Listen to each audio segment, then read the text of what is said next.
اسلام، ترک روایات اور مقامی ثقافت کا امتزاج تھی اور روس کے لیے سب سے بڑی رکاوٹ بنی۔ روسی فتح یرماک کا حملہ 16ویں صدی میں یہ سائبیریا کی تاریخ کا سب سے فیصلہ کن موڑ تھا۔ روسی کوساک کمانڈر نے 1581 عیسوی میں سائبیریا پر حملہ کیا۔ جدید اسلحہ، بامقابلہ قبائلی تیر و تلوار، نتائج خان کوچم قبائل کو شکست ہوئی۔ سائبیرین خانتے کا خاتمہ، روسی تسلط کی شروعات ہوئی۔ یہ اس دور کی شروعات تھی جس دور میں سائبیرین کے اوپر بے انتہا ظلم ڈھائے گئے اور قتل و غارت کی انتہا ہو گئی۔ مقامی قبائل پر فر ٹیکس لگایا گیا، مزاحمت کرنے والوں کو قتل کیا، پورے قبیلے مٹا دیے۔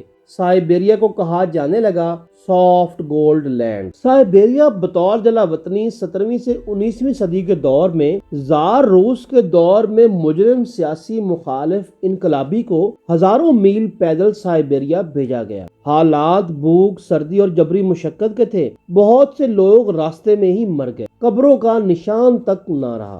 بعد میں ٹرانس ریلوے منصوبہ بنایا گیا جسے ٹرانس سائبیرین کے نام سے جانا جاتا ہے، جو 1891 میں مکمل ہوا۔ یہ دنیا کا سب سے بڑا ریلوے منصوبہ تھا جو ماسکو سے تقریباً 9000 کلومیٹر لمبا تھا۔ اس ریلوے کی وجہ سے شہر کی آباد کاری، فوجی کنٹرول، صنعت کا آغاز، ریلوے روس کے لیے سائبیریا کو قابل استعمال بنانے کا ذریعہ بنی۔ سوویت انقلاب اور گلگ ہیل، یہ دور سائبیریا کی تاریخ کا سیاہ ترین باب ہے۔ 20 سے 30 لاکھ اموات، سائبیریا ایک کھلی قبرستان بن گیا۔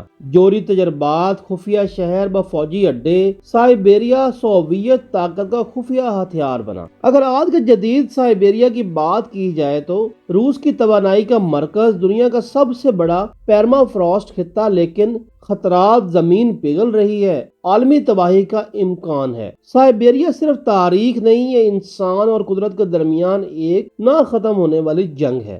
زیادہ تر ڈاکومنٹریز جسمانی سردی دکھاتی ہیں، مگر اصل جنگ دماغ کی ہوتی ہے۔ مہینوں سورج نظر نہیں آتا، مسلسل اندھیرا، مسلسل روشنی، یہ زمین جسم نہیں بلکہ ذہن کو توڑ دیتی ہے۔ پیارے دوستو، سائبیریا ایک ایسی زمین ہے جہاں مردہ جانور زندہ ملتے ہیں۔ سائبیریا کے پرما فراسٹ میں ہزاروں سال پرانے ماموت گھوڑے اور بھیڑیے مکمل جسم، بال، حتیٰ کہ خون کے ساتھ مل چکے ہیں۔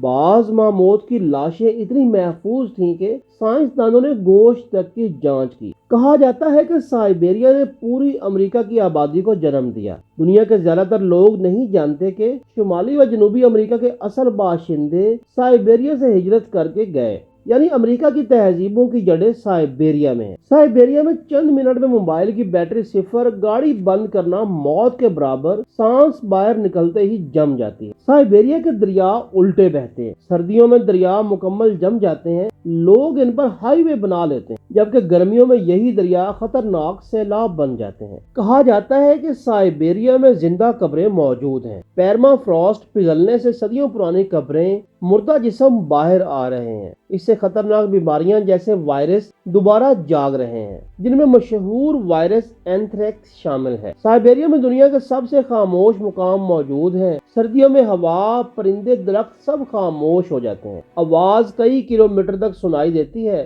لوگ کہتے ہیں خاموشی کانوں میں شور بن جاتی ہے۔ پیرما فراسٹ پگھلنے سے زمین پھولتی ہے اور بیٹھتی ہے، سڑکیں، عمارتیں ٹوٹ جاتی ہیں۔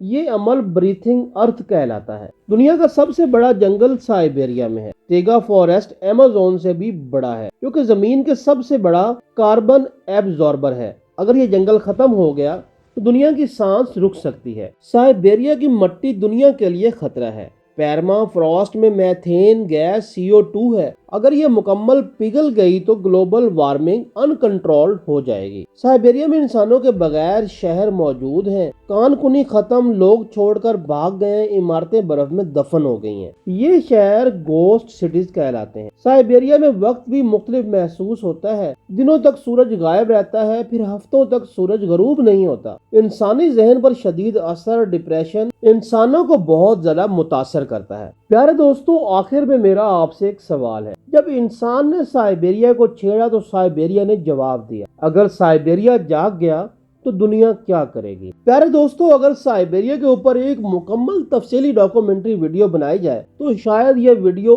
1 گھنٹے سے بھی زیادہ ٹائم کی بنے۔ اس لیے ہم نے بہت قیمتی اور مخصوص باتیں چن کر ایک شارٹ ڈاکومنٹری ویڈیو بنائی ہے تاکہ کم ٹائم میں آپ کو زیادہ معلومات فراہم کی جا سکے۔ میں امید کرتا ہوں کہ یہ معلومات سے بھری ڈاکومنٹری ویڈیو آپ کو پسند